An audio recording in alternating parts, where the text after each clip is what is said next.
Como les anunciamos hace unas semanas atrás, nosotros vamos a este año, con la ayuda del Señor, vamos a estar enseñando por lo menos un punto de nuestra confesión de fe, del mensaje y fe bautista, por lo menos una vez al mes. Así que es posible que el tercer domingo de cada mes vamos a estar exponiendo uno de los puntos de nuestra confesión de fe. A todos ustedes se les entregó una copia pequeña del mensaje y fe bautista. Y para aquellos que a lo mejor no estaban o no están familiarizados, nosotros como iglesia local sostenemos dos artículos de fe. Uno es el mensaje y fe bautista, que es la declaración de fe de nuestra Convención Bautista del Sur. Es lo que nosotros creemos como creyentes, que formamos parte de la Convención de los Bautistas del Sur. Y luego tenemos la Confesión de Fe de Londres del 1689, que es un documento mucho más histórico, ¿verdad? Está relacionado con el origen de las iglesias bautistas reformadas en el siglo XVI. Siglo XVII, perdón, los 1600.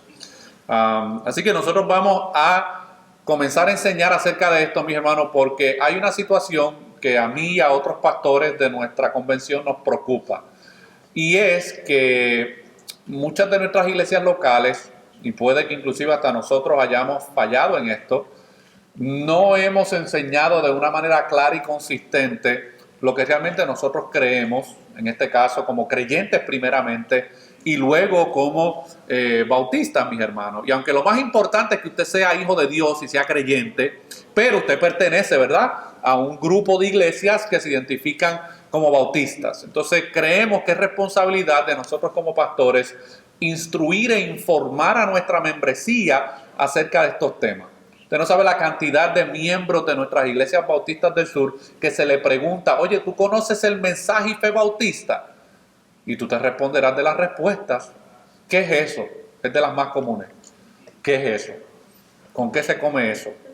¿De dónde salió eso? No tienen la más mínima idea, mis hermanos. Inclusive hay pastores que forman parte de nuestra convención que no saben lo que es el mensaje y fe bautista, mis hermanos. Y uno se pregunta, ¿verdad? Y entonces, ¿y qué le están enseñando a la gente? ¿Y qué es lo que creen? Entonces nosotros, mis hermanos, queremos tomar un tiempo, lo más probable por los próximos 2 años, porque son 32 puntos que tiene nuestra declaración de fe, y nos va a tomar muchos domingos poder exponerla punto por punto. Pero queremos hacer una breve exposición de cada uno de los puntos del mensaje y fe bautista. Si usted no tiene copia del panfletito que se repartió hace unas semanas atrás, déjenos saber y nosotros con mucho gusto se lo hacemos llegar. Si usted lo prefiere en inglés, también déjenos saber y nosotros se lo podemos hacer llegar en inglés. Amén. Así que vamos a orar rapidito, mis hermanos, para exponer la palabra del Señor y que el Señor sea ayudándonos en esta tarde. Hoy va a ser más como una enseñanza que una predicación, ¿ok? Así que yo necesito que usted esté ahí bastante pendiente, porque no es necesariamente un monólogo, sino que yo quiero que usted también participe, porque vamos a estar buscando algunas evidencias bíblicas. Así que oremos.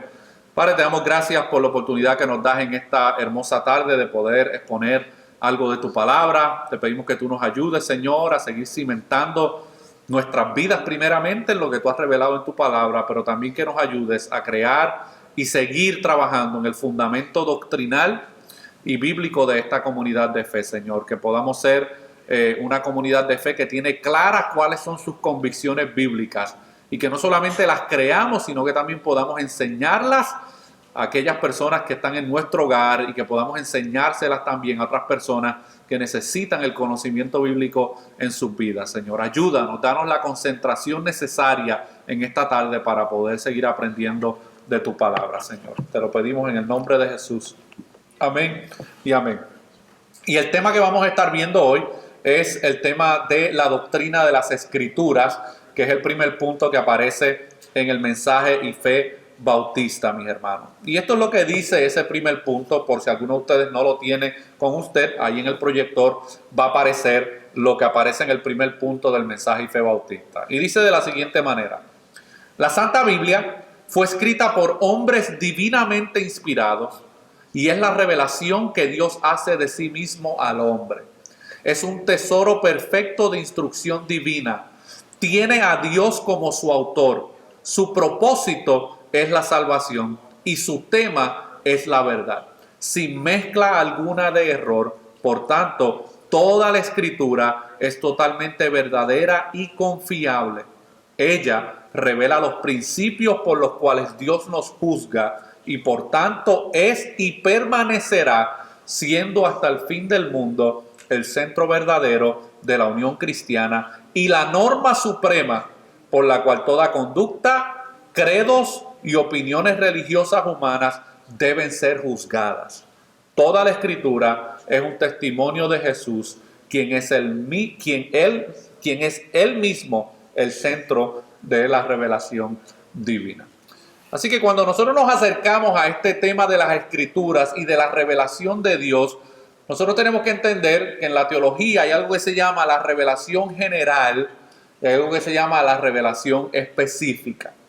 La revelación general, mis hermanos, es cómo Dios se ha revelado a sí mismo a través de la creación. Si usted lee Romanos capítulo 1, versículos 18 al 23, que lo vamos a leer en unos segundos, usted se va a dar cuenta que Dios se ha revelado a todos los seres humanos a través de la creación.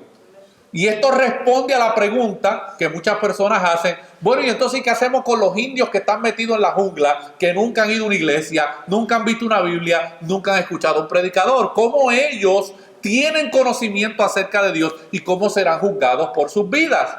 Bueno, la Biblia revela, mis hermanos, que Dios se ha revelado a todos los hombres a través de la creación. Todo hombre tiene acceso a esta revelación general.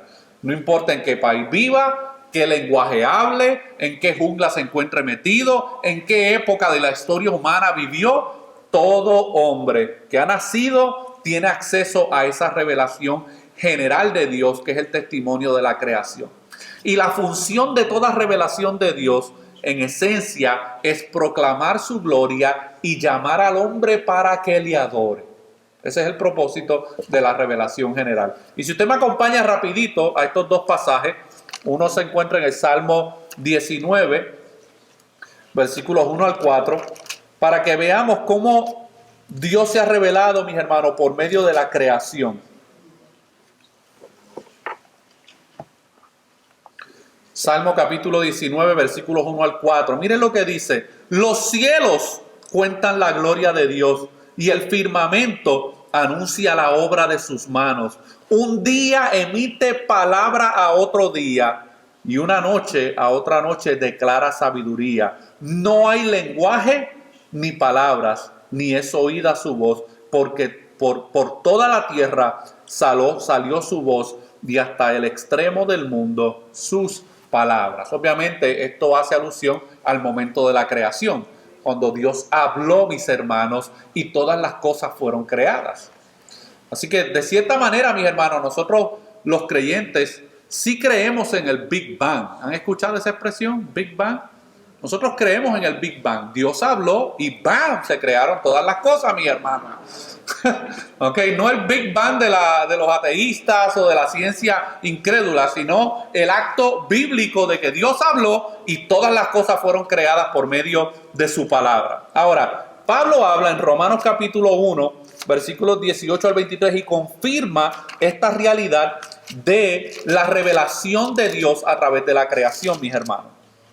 Un pasaje muy conocido que les sugiero que lo lea completo en su casa. De hecho, yo creo que los evangelistas en el día de hoy deberían utilizar más este pasaje a la hora de predicar el evangelio, en vez de estar prometiendo a la gente casas y trabajos y joyas y dinero.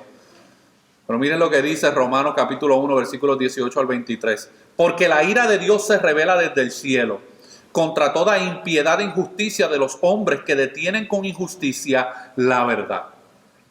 Porque lo que de Dios se conoce les es manifiesto, pues Dios se lo manifestó. ¿Cómo? Versículo 20. Porque las cosas invisibles de Él, su eterno poder y deidad, se hacen claramente visibles desde la creación del mundo, siendo entendidas por medio de las cosas hechas, de modo que no tienen excusa. Pues habiendo conocido a Dios, ¿de qué está hablando Pablo aquí de habiendo conocido a Dios? Se está refiriendo a la revelación general que todos los hombres han recibido por medio de la creación. pues habiendo conocido a Dios, no le glorificaron como a Dios, ni le dieron gracias, sino que se envanecieron en su razonamiento y su necio corazón fue entenebrecido. Profesando ser sabios, se hicieron necios. ¿Y qué hizo entonces el ser humano con la revelación general? Miren lo que hizo. Y cambiaron la gloria del Dios incorruptible en semejanza de imagen de hombre corruptible, de aves, de cuadrúpedos y de reptiles. Y si usted quiere ver las consecuencias de esos actos, lea los versículos 24 en adelante para que usted vea lo que pasó, mis hermanos. Pero lo puede leer en su casa. La revelación general, mis hermanos, es limitada en cuanto a la cantidad y el tipo de información que ofrece acerca de Dios. La revelación general, mis hermanos, no es suficiente para salvar al hombre. Sí es suficiente para condenar al hombre, pero no es suficiente para traer salvación al hombre. Para que pueda haber salvación, mis hermanos, se necesita la revelación específica, o como es conocido como la revelación especial de Dios. ¿Y qué es la revelación específica o la revelación especial? Bueno, que Dios se ha dado a conocer más específica y personalmente a través de la Biblia. Así que la creación es el testimonio de la revelación general de Dios. La Biblia es la revelación específica y personal acerca de Dios. Y Dios, mis hermanos, revela su existencia y ciertos atributos, nos permite conocerle de manera personal e íntima y nos da su perspectiva divina de absolutamente todo lo que existe. En otras palabras, todo lo que Dios quería que nosotros supiéramos acerca de Él, sus atributos, su carácter y su voluntad, Él lo ha revelado a través de la revelación específica, es decir, a través de la palabra de Dios. Además, es en la Biblia que Dios nos ha dado a conocer su maravilloso plan de redención por medio de su Hijo Jesucristo. Si usted mira la creación, usted dice, wow, la verdad que el que diseñó esto tiene que ser un ser supremamente poderoso, pero esa pregunta o ese conocimiento no es suficiente para proveer salvación al ser humano. El ser humano necesita de la revelación del plan de Dios a través de la vida de Jesucristo. ¿Y donde nosotros comenzamos a conocer ese plan? A través de lo que Él ha revelado, a través de su palabra, mis hermanos. El hombre no se levanta por la mañana y mira la creación y dice, oh, yo entiendo el plan de salvación a través de la creación. No, el hombre necesita la revelación escrita dada por Dios para poder llegar a ese conocimiento, mis hermanos. Y cuando nosotros hablamos de revelación específica, nos estamos refiriendo específicamente a la Biblia. Este libro, mis hermanos, que usted carga, ¿verdad?, de manera impresa o de manera digital. A eso es lo que nos referimos con revelación específica. Y la Biblia presenta una revelación más completa acerca de Dios. Es necesaria para conocer el Evangelio. Sin revelación escrita, mis hermanos, y específica, nadie puede conocer el Evangelio. Es necesaria para conocer con certeza la voluntad de Dios y es la fuente de verdadera sabiduría. Todo eso, mis hermanos, forma parte de la revelación específica de parte de Dios. Ahora, ¿qué es la Biblia? ¿Alguna vez usted se ha hecho esa pregunta? ¿Qué es la Biblia? Bueno, vamos a tratar de responder de una manera general en esta tarde. ¿Qué es la Biblia? Porque usted, si carga este librito, usted tiene que saber qué es. Bueno, lo primero que debemos entender, mis hermanos, es que la palabra Biblia no aparece en la Biblia. ¿Ok? La palabra Biblia no aparece en la Biblia, ¿ok? Cuando nosotros nos referimos a la Biblia, nos estamos refiriendo a la palabra de Dios, ¿ok? Y en 2 de Timoteo, capítulo 3, versículo 16, Pablo habla acerca de esto y dice, toda la escritura es inspirada por Dios y útil para enseñar, para redarguir, para corregir, para instruir en justicia.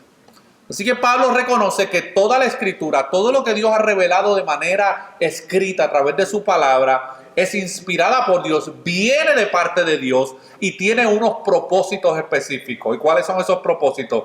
Para enseñar, para redarguir, para corregir y para instruir en justicia.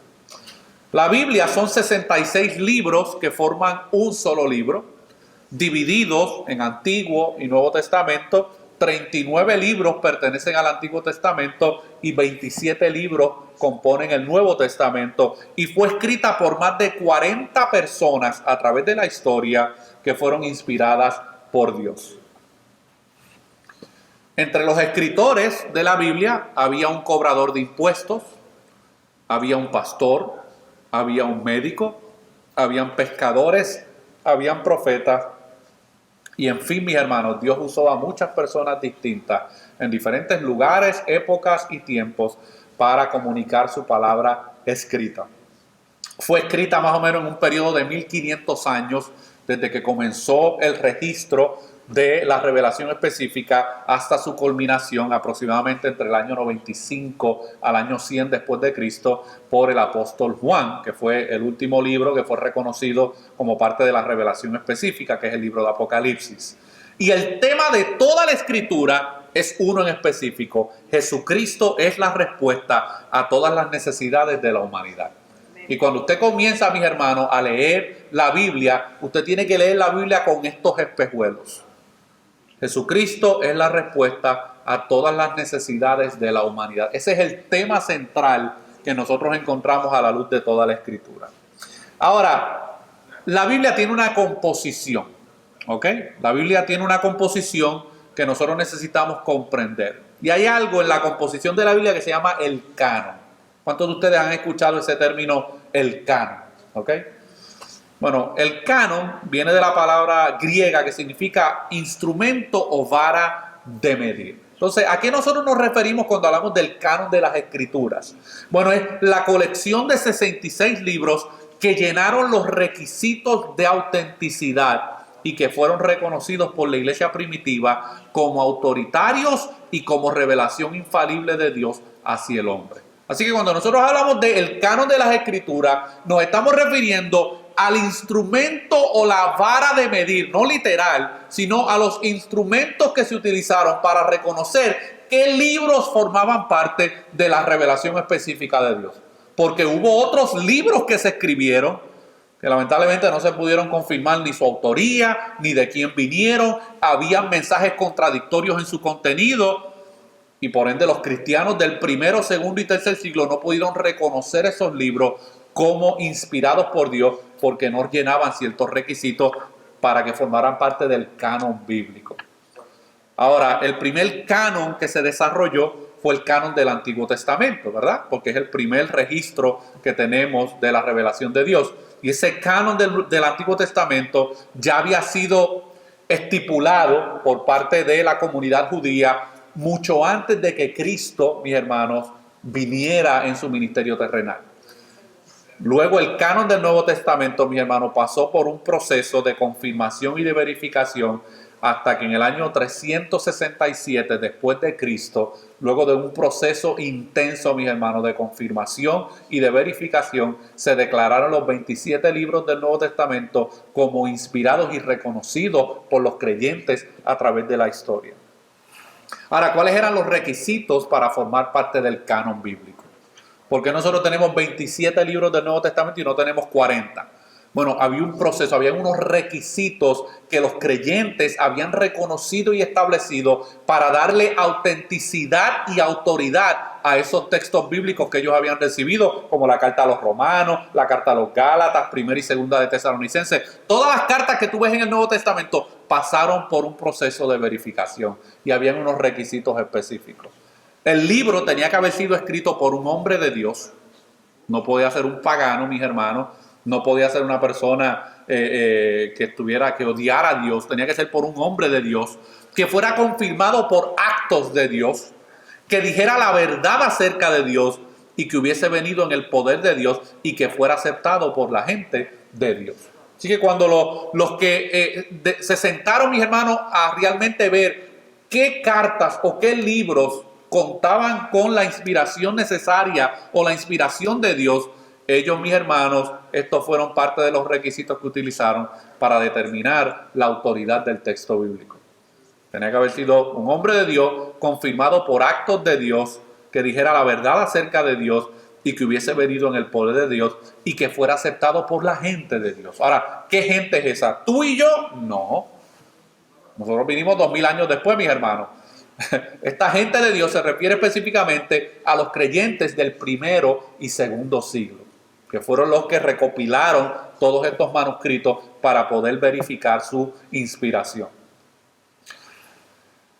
Otros requisitos para formar parte del canon: las credenciales del autor como profeta, apóstol, discípulo, etcétera, tenían que haber sido reconocidas por sus contemporáneos.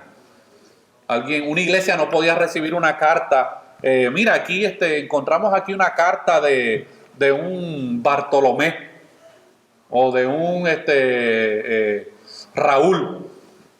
Los cristianos del primer siglo, mi hermano, la veían y decían, bueno, pero es que nosotros no sabemos quién es Raúl. No tenemos testimonio de esta persona, no sabemos de dónde vino, quién es. Además, lo que está escrito ahí no puede ser confirmado por ninguna fuente. Entonces, esto formaba parte de la confirmación del canon bíblico. Los libros tenían que contar con la aprobación de los padres de la iglesia primitiva. Y cuando nos referimos a los padres de la iglesia primitiva, mis hermanos, no nos referimos a lo que nosotros conocemos como padres, ¿verdad? Nosotros que venimos tal vez de una influencia católica romana, decimos padres, ¿verdad? Los sacerdotes. Bueno, eso no fue un término que se vino a utilizar hasta después del siglo V. Pero cuando nos referimos a los padres de la iglesia, nos referimos a los líderes más influyentes después de la muerte del último de los apóstoles, que fue el apóstol Juan. O sea, los cristianos y líderes que formaron parte del segundo y tercer siglo.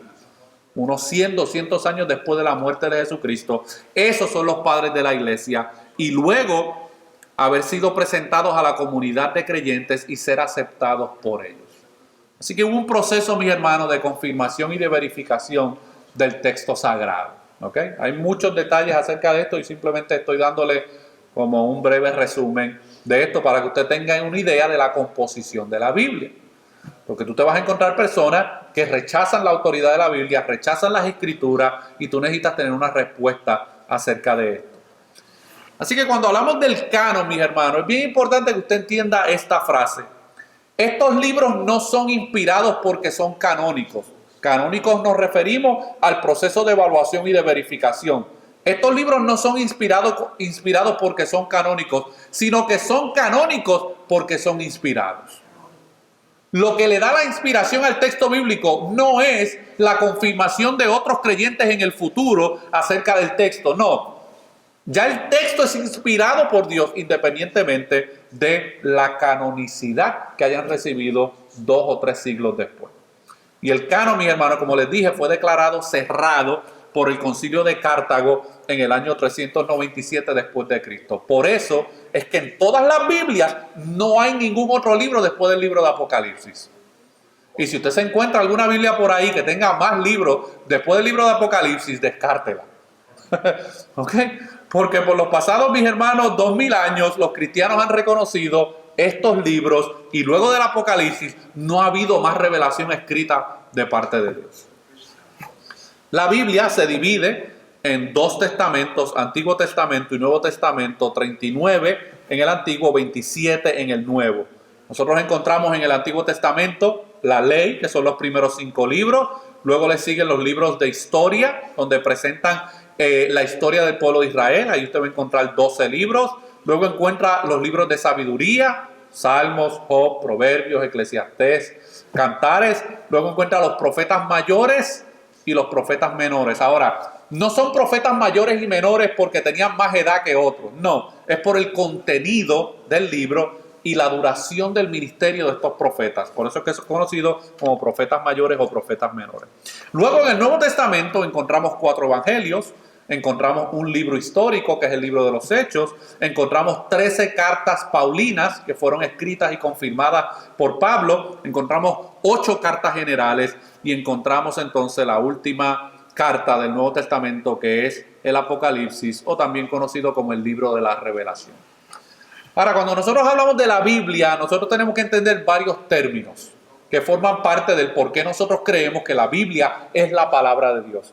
Y uno de los primeros términos, mi hermano, o definiciones de la Biblia, es que la Biblia es autoritativa.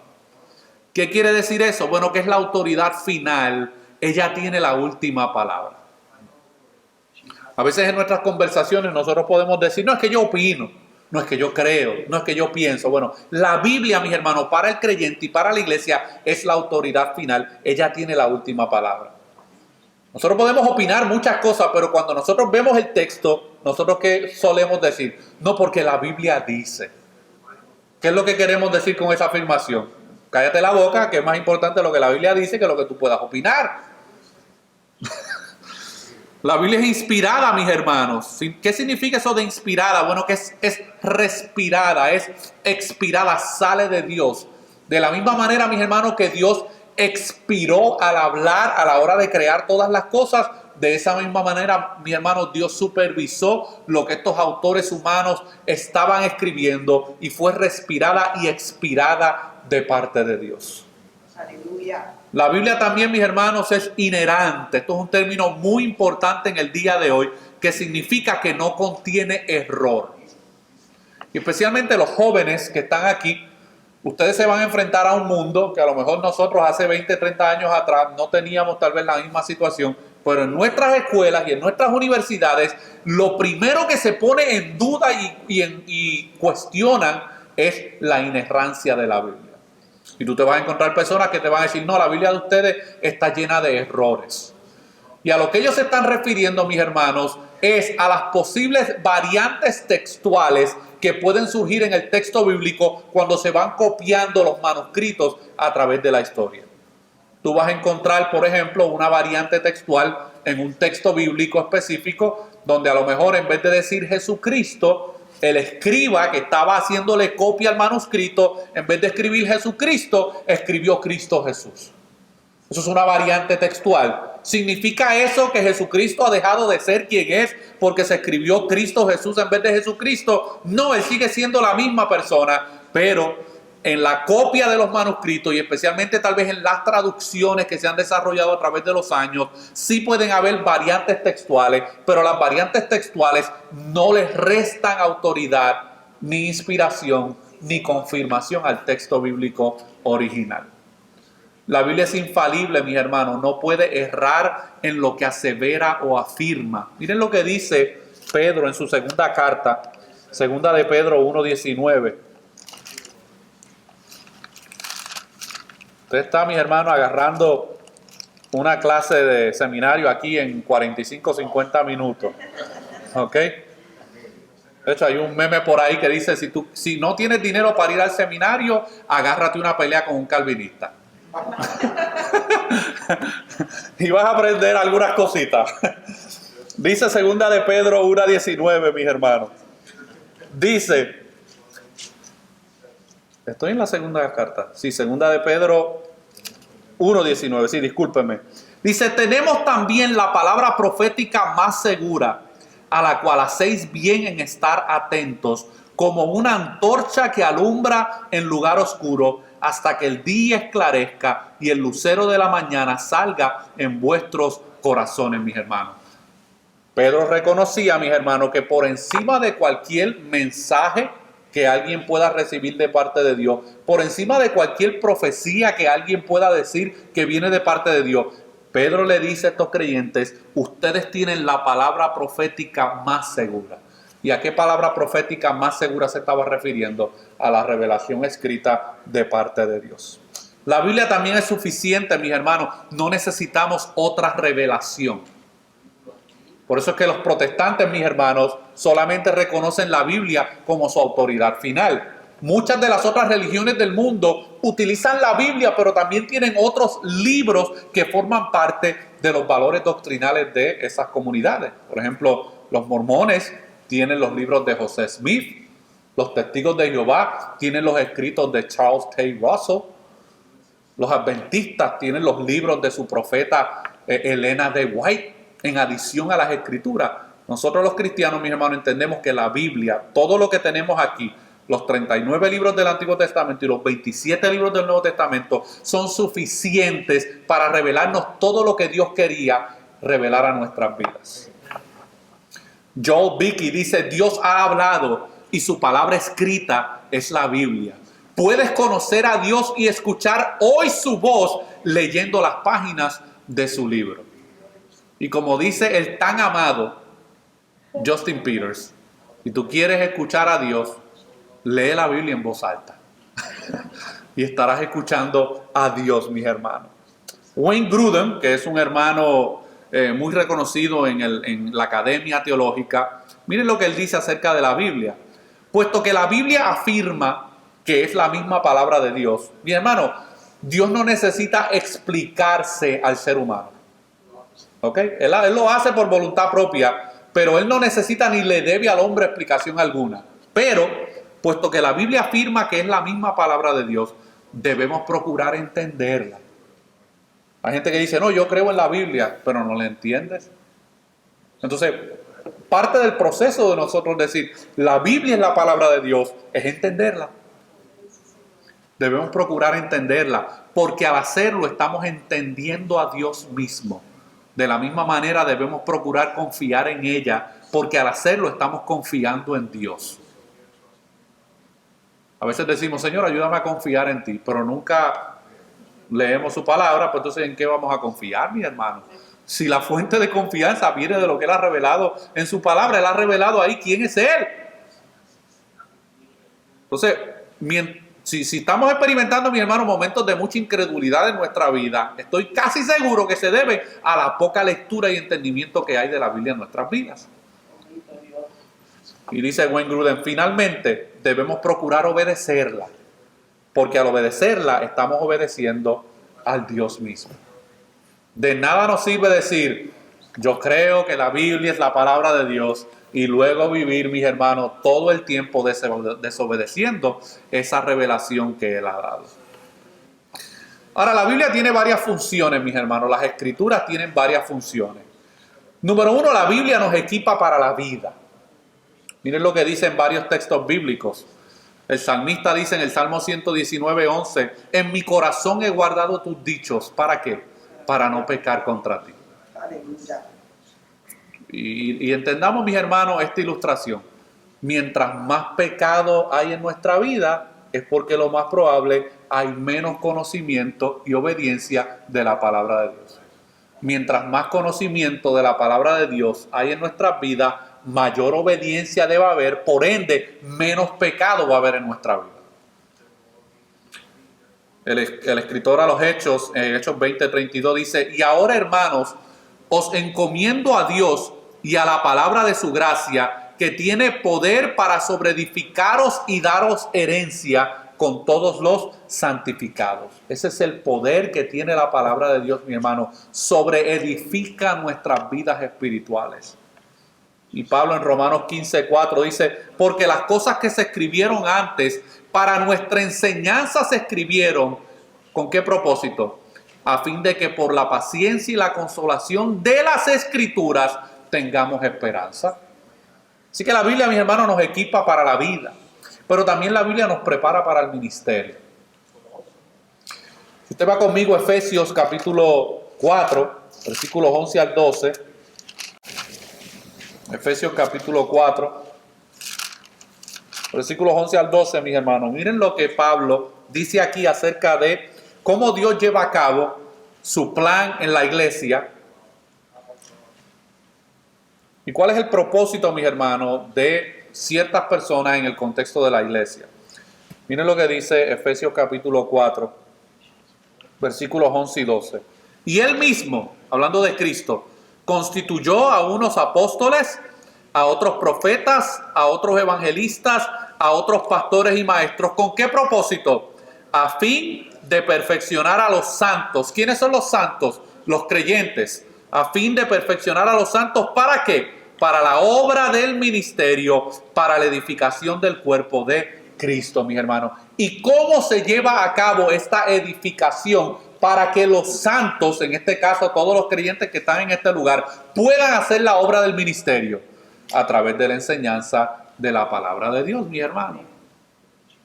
Miren lo que Pablo dice en Gálatas 6:6, y al que se le enseña la palabra, que comparta toda cosa buena con el que le enseña. Esto que estamos haciendo aquí, mis hermanos, es enseñando la palabra de Dios para que usted pueda, mis hermanos, preparar su vida para la obra del ministerio. Y la obra del ministerio no se limita a ser pastor o a ser predicador.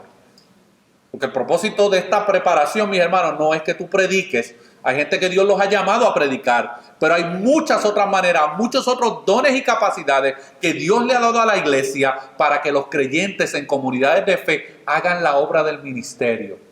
Predicar el evangelio a otras personas, discipular, aconsejar, servir. Pedro habla en 1 de Pedro 4:11, dice: el que hable conforme a las palabras de Dios. El que sirve, que lo haga por la fortaleza que Dios da, para que en todo Dios sea glorificado mediante Jesucristo, a quien pertenecen la gloria y el dominio por los siglos de los siglos. Usted no se está dando cuenta tal vez, mis hermanos, pero cada semana que tú estás siendo expuesto a la enseñanza y a la predicación de la palabra del Señor, a lo mejor no estás muy consciente de lo que está sucediendo en tu interior, pero Dios está preparándote para la obra del ministerio. Es que yo no siento nada, no es asunto de sentir. Es asunto de lo que Dios hace por medio de su palabra. Y tú vas creciendo, tu vida es sobreedificada por medio de la enseñanza y de la palabra del Señor. Ahora, esta palabra enseñanza, o esta palabra doctrina, que hoy en día es como un insulto, mis hermanos. ¿Okay? Hay comunidades de fe donde no se puede hablar de doctrina. Usted no sabe la cantidad de pastores, inclusive hasta dentro de la Convención Bautista del Sur. Me dice: ¿qué chicos, es que tú eres muy doctrinal?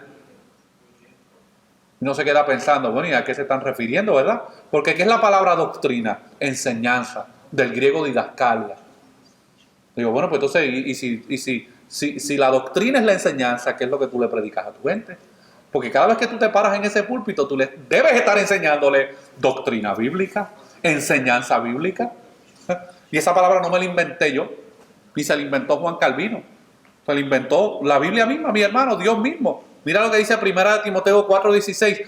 Este es el consejo que Pablo le da a Timoteo, mi hermano. Y yo quisiera, mi hermano, que todos aquellos que están en el ministerio pastoral y todo creyente entienda la importancia de esto. Miren el consejo que Pablo le da a Timoteo. Ten cuidado de ti mismo. Eso habla de la persona individual, de su vida espiritual, de sus disciplinas espirituales. Pero miren qué otro consejo le da. Y de la doctrina. ¿Y qué dice? Persiste en ello. Entonces, si Pablo le dice a Timoteo como consejo, ten cuidado de ti mismo como creyente y de la doctrina y persiste en ello, ¿quién soy yo para ahora decir: yo no voy a predicar en doctrina ni voy a enseñarle doctrina a la gente? Y dice que sea persistente en ello. O sea, que esto no es un asunto de una vez yo enseñé doctrina en la iglesia. Todo el tiempo, mi hermano, estamos enseñando doctrina en la iglesia de una manera u otra. Pablo le dice a Tito en Tito 1:9, retenedor de la palabra fiel, tal como ha sido enseñada, para que también pueda exhortar con sana enseñanza. Y esa palabra sana enseñanza, ¿saben qué significa? Doctrina. Y convencer a los que contradicen. Ahora, usted tiene que establecer la diferencia entre una doctrina bíblica y una doctrina de hombre. ¿Ok? Porque hay muchas comunidades de fe que se hacen creer y pasar por gente de sana doctrina, que lo que están enseñando, mis hermanos, son mandamientos de hombre.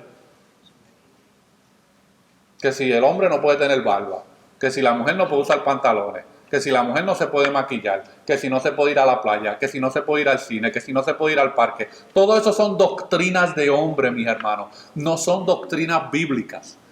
Así que cuando Pablo le dice a Tito y a Timoteo que enseñen la doctrina, se está refiriendo a la doctrina que ellos habían recibido de parte del Señor Jesucristo, mi hermano.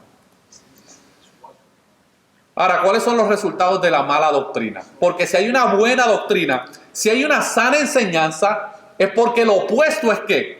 Una mala enseñanza, ¿verdad que sí? Si hay una buena doctrina, siempre va a haber, por causa de la naturaleza pecaminosa, una mala doctrina. ¿Y cuáles son los resultados de la mala doctrina? Falsas enseñanzas, falsos maestros, falta de líderes, porque la gente no se prepara bíblicamente para hacer la obra del ministerio, iglesias falsas o enfermas. Hay iglesias, mis hermanos, que tienen HIV espiritual. Tienen su sistema inmunológico espiritual, mis hermanos, enfermo. ¿Por qué? Por la falta de doctrina bíblica. ¿Y qué pasa cuando hay mala doctrina, mis hermanos? Y hay falsas enseñanzas, falsos maestros, falta de líderes, iglesias falsas. El cristianismo es desacreditado. Esa es la realidad. Ese es el testimonio, mi hermano. El cristianismo es desacreditado por causa de la mala doctrina. Y mire, mi hermano, el pastor Miguel Núñez dice que cada problema de la iglesia está directa o indirectamente relacionada a una mala doctrina. Todos los problemas, mi hermano, en una comunidad de fe, buenos o malos, dependen de la doctrina que estén recibiendo. Donde hay mala doctrina, mis hermanos, hay todo tipo de problemas en las comunidades de fe y en la vida de los creyentes. Por eso es tan importante la doctrina bíblica, mis hermanos. Por eso es tan importante que usted sepa qué es lo que nosotros como creyentes creemos acerca de la Biblia. Ahora, ¿cómo podemos conocer la sana doctrina? ¿Cómo podemos conocer la sana doctrina? Por YouTube, mis hermanos, hay muchos ministerios de sana doctrina. Usted los ve por ahí, por todos lados. Confraternidad de sana doctrina, los hermanos de sana doctrina, las iglesias de sana doctrina. Bueno, ¿cómo conocer la sana doctrina? Solamente hay una forma, mis hermanos, relacionándonos con la Biblia. No hay de otra forma. Hay muchos de esos grupos que se hacen llamar sana doctrina y tú les haces preguntas básicas acerca de la Biblia y no te las pueden responder. Entonces, ¿qué sana doctrina son? Si no saben contestar ni tan siquiera por qué creen que Jesús es Dios. Pero siempre lo único que habla, mis hermanos, es de lo externo, que si no te pongas esto, no te pongas lo otro, no vayas aquí, no vayas allá, no comas esto, no comas lo otro. Pero ellos fanfarronean de que son gente de sana doctrina. ¿Cómo conocemos la sana doctrina? Relacionándonos con la Biblia. Y yo he puesto, mi hermano, el ejemplo de una mano, ¿ok? Y aquí hay 5 cosas que usted necesita hacer para relacionarse con la Biblia. Número 1, oír. Dice Pablo en Romanos capítulo 10, versículo 17, que la fe viene por el oír y el oír por la palabra. Así que si usted quiere tener sana doctrina, usted sabe que usted necesita comenzar a hacer oír. No dormirse, oír.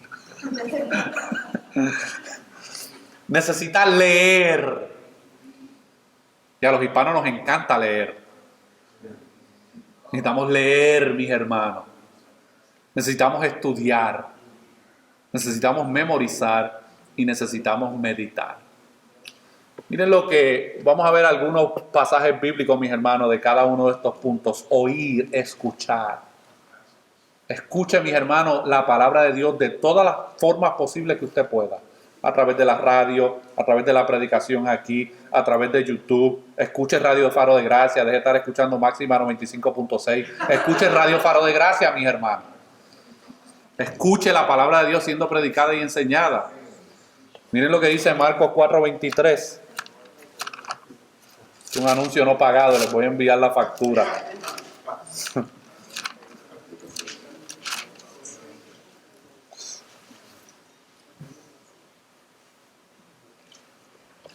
Este es Cristo hablando, mi hermano, y miren lo que dice ahí en Marcos 4:23.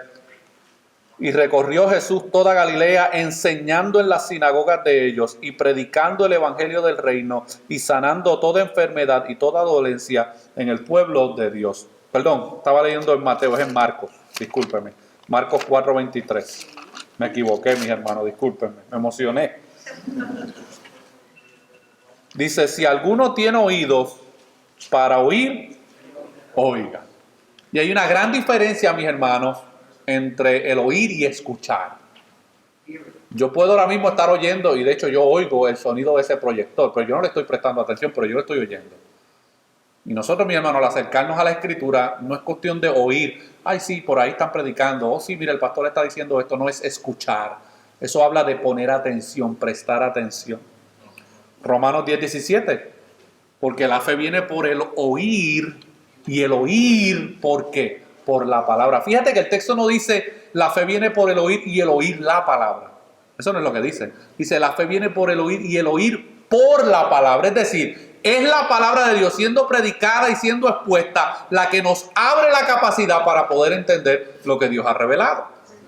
Se necesita leer las escrituras, mis hermanos. Apocalipsis capítulo 1, versículo 3. Miren lo que dice. Hay gente que ni se acerca al libro de Apocalipsis, mis hermanos, porque no quieren tener pesadillas en la noche, ¿verdad? Bueno, miren lo que el autor de este libro dice acerca de lo beneficioso que puede ser la lectura del libro de Apocalipsis. Miren lo que dice en Apocalipsis 1:3. Bienaventurado el que lee y los que oyen las palabras de esta profecía y guardan las cosas en ellas escritas, porque el tiempo está cerca. ¿Tú quieres ser 3 veces bendecido? Lee mucho la Biblia, pero ahí dice que leas mucho este libro de Apocalipsis. Porque el libro de Apocalipsis, mis hermanos, no se trata de Satanás y de la bestia y del anticristo. Esos son personajes de segunda y tercera categoría, mis hermanos, en el drama de la historia de Dios. El libro de Apocalipsis se trata de la victoria de Cristo sobre todas las cosas. Y hay gente, mis hermanos, que ha arrancado a Cristo del libro de Apocalipsis y de lo único que hablan es de la bestia, del gran dragón, del anticristo. Y esos son, mis hermanos, personajes extras a veces en el relato bíblico. El personaje principal de Apocalipsis es Cristo. No es el anticristo, no es la marca del 666, es Cristo, mis hermanos. Y dice la Biblia que tú eres bienaventurado cuando lees este libro. Necesitamos estudiar las Escrituras. Miren lo que dice Hechos, capítulo 17, versículo 11, acerca de un grupo de creyentes que no se iban a comer lo que recibían. Así viniera por parte de un apóstol reconocido como el apóstol Pablo. Miren lo que dice Hechos 17, 11.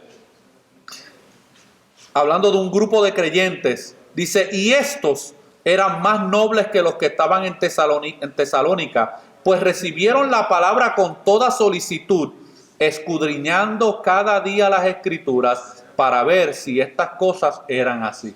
Ellos recibieron a Pablo predicando el Evangelio, y Pablo predicaba que Cristo era el cumplimiento de esas profecías que se habían hecho del Antiguo Testamento. Bueno, esta comunidad de creyentes dijeron, bueno, te estamos escuchando, Pablo, pero nosotros vamos a confirmar si lo que tú nos estás diciendo es verdad. Así que ellos se fueron a las Escrituras del Antiguo Testamento para confirmar la profecía del apóstol Pablo, mis hermanos. Y esa debe ser la actitud de todo creyente. Usted no debe decir amén a todo lo que sale de un púlpito, mis hermanos. Usted debe, mis hermanos, tener esta actitud, oír y confirmar, oír y confirmar. A ver, no va a ser que le vendan gato por liebre, mis hermanos. Necesita memorizar las Escrituras. Salmo 119, versículos 9 al 11. Miren lo que el salmista expresa acerca de la memorización. Si usted tiene ya más de 10 años en el Señor, mi hermano, usted debe saberse algún verso más que Juan 3:16. No puede quedarse con Juan 3:16 toda su vida. Miren lo que dice el Salmo 119, versículos 9 al 11.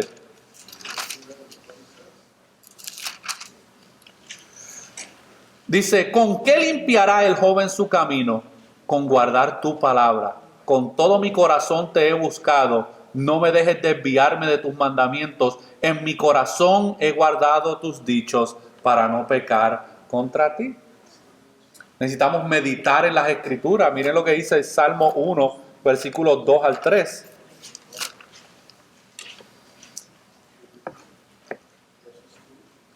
Salmo 1, versículos 2 al 3. Yo recuerdo, mi hermano, en mi juventud que me citaban el versículo 1 para aterrorizarme. Decían, bienaventurado el varón que no anduvo en consejo de malos, ni estuvo en camino de pecadores, ni en silla de escarnecedores se ha sentado. Obviamente yo vengo de un contexto donde la silla de escarnecedores era el cine, ¿verdad? Y nos enseñaban, el que va al cine se está sentando en silla de escarnecedores, el diablo se lo va a llevar. Bueno, la silla de escarnecedores, mi hermano, no es el cine, porque los cines no existían en aquella época, ¿ok? La silla de escarnecedores, mi hermano, habla de aquellos que se sientan a bochinchar, a murmurar. Esa es la silla de los escarnecedores.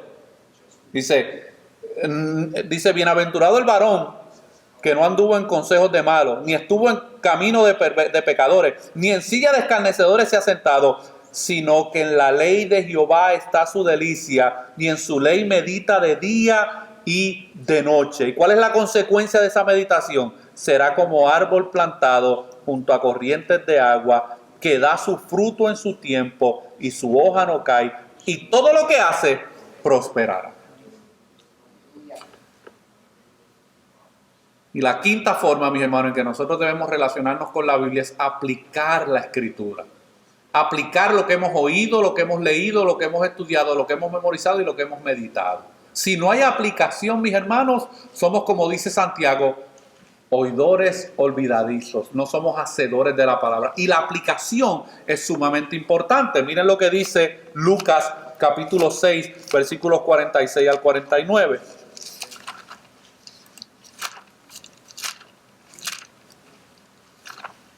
Lucas 6, versículos 46 al 49.